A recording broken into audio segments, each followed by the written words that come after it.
Hi all and welcome back. I've been playing Arknights Endfield, the new free-to-play action RPG gacha game that is available now on PS5, Epic Game Store, and mobile.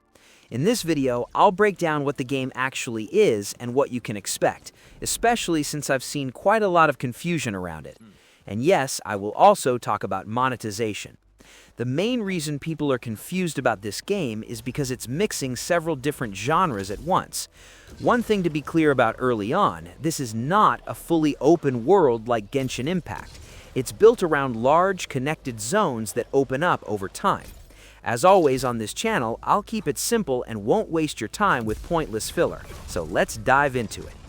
So, yes, the game does have a big automation element, although it's nowhere near as complicated as something like Satisfactory. There are also tower defense elements mixed in. What matters most is how all of this ties into progression. At its base, this is an action RPG where you always play with 4 different characters that you can switch between whenever you want.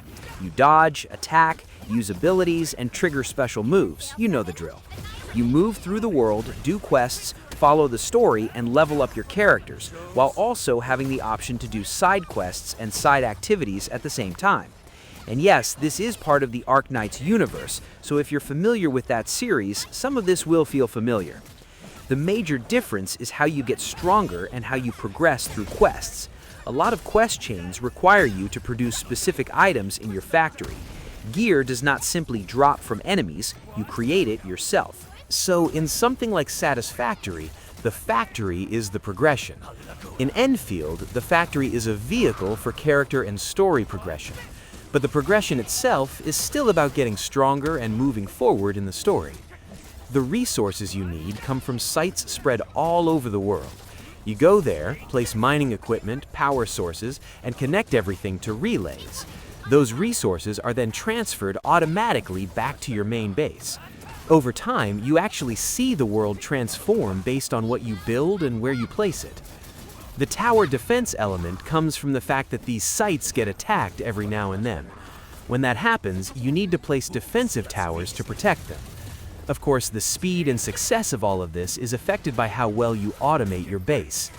Even early on, when you need to send resources to refugee camps, you can already feel how much faster things go when you set up an extra production line. Now, let's talk about monetization. At least early on, there doesn't seem to be any real need to spend money. Don't get me wrong, there is an endless amount of currency, systems, and battle pass style progression. But so far, there doesn't seem to be any pressure to pay, and I haven't seen anything from longtime players that suggests this changes later. So that's good.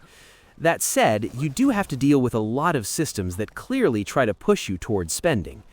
So to sum it up, this is a semi-open world action RPG built around large connected zones, where you use your factory to progress through quests and craft better gear.